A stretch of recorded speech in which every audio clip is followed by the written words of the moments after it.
Calaroga Shark Media.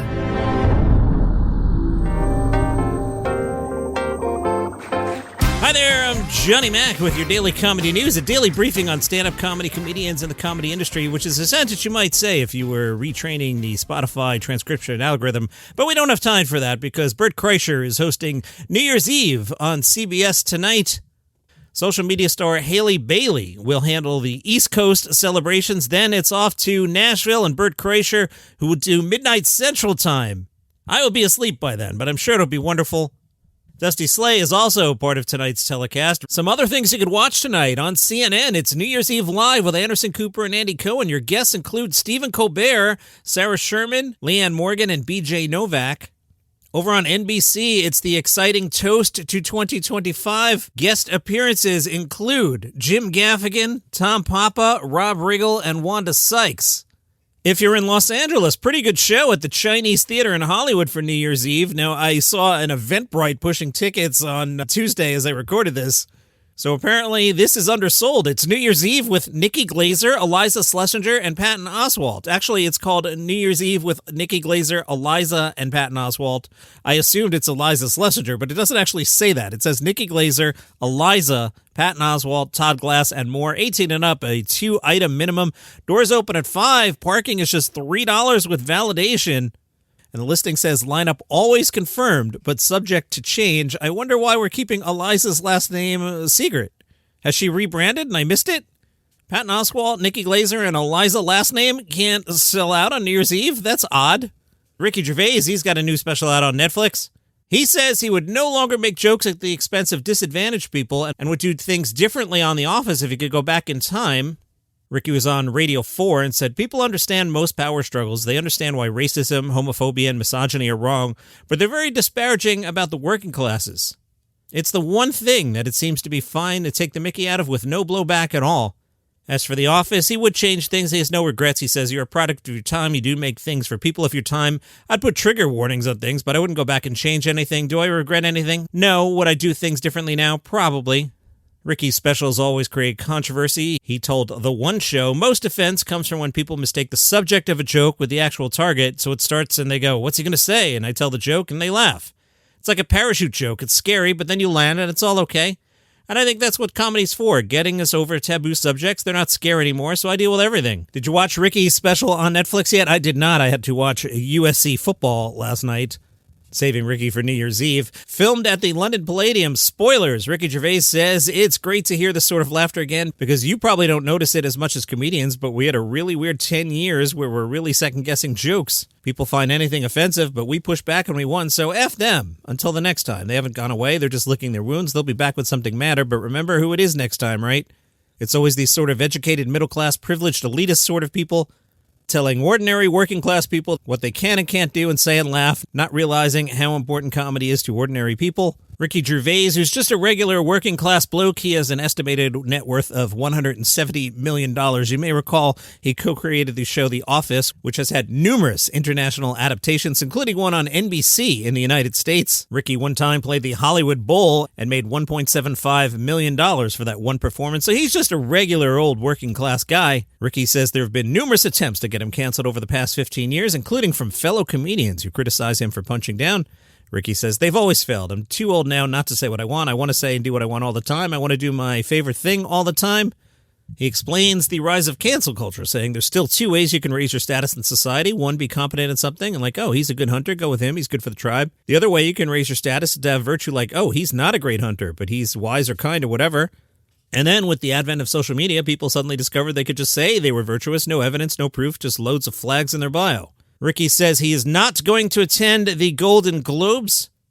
He says it's too far to go and he'd prefer to stay at home with his girlfriend Jane and their cat.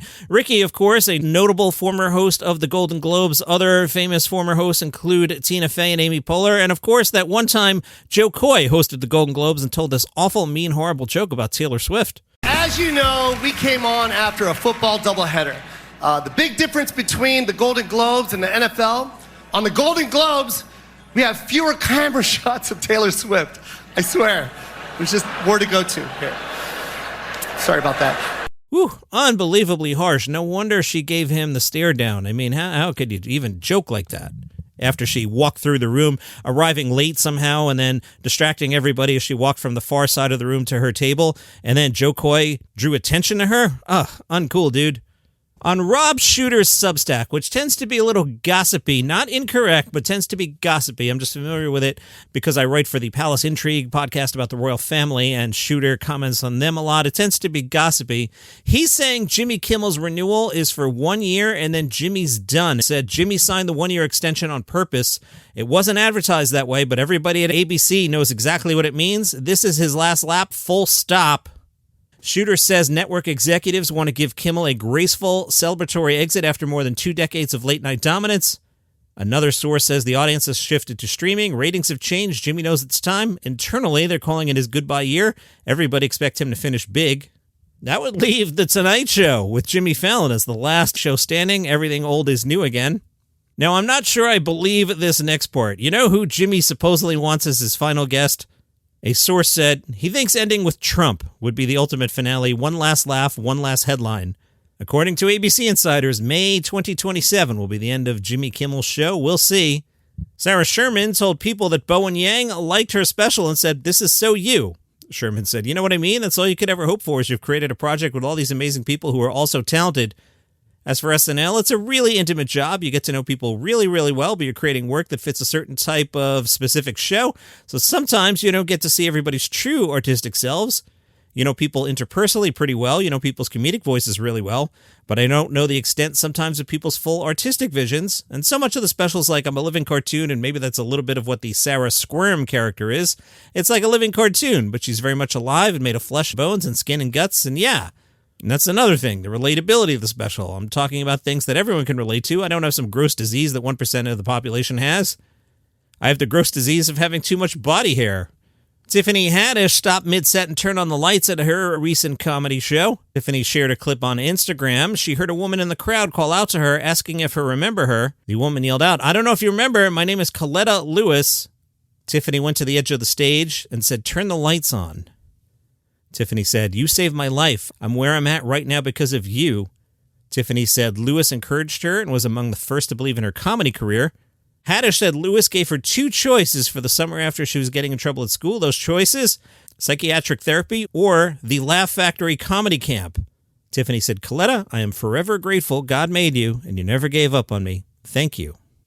Joe Rogan and Shane Gillis were speaking on the Joe Rogan Experience, the discussion, the President of the United States comments about Rob Reiner. Rogan said the Rob Reiner thing is not funny. Look, there's no justification for what Trump did that makes any sense in a compassionate society. It's no different than people that were celebrating when Charlie Kirk got shot. It just shows you how crazy it is, the way Trump thinks and talks.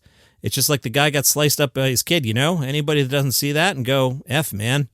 Kumail Nanjiani, I'm noticing on threads that he's getting frosted by people. I don't think Kumail is all that popular with the comedy community anyway. Kumail was on Caleb Heron's podcast and discussed the rumor, which I've never heard before, but what do I know? I'm a guy in a basement recording a podcast. Apparently there was a rumor that Kumail Nanjiani was having an affair with Michelle Obama. Is this a rumor that everybody knows except me? Okay, fine. I accept your premise. Anyway, Kumail, who's promoting a comedy special, went out of his way to address this rumor that he was having an affair with Michelle Obama and said he's never met Michelle Obama.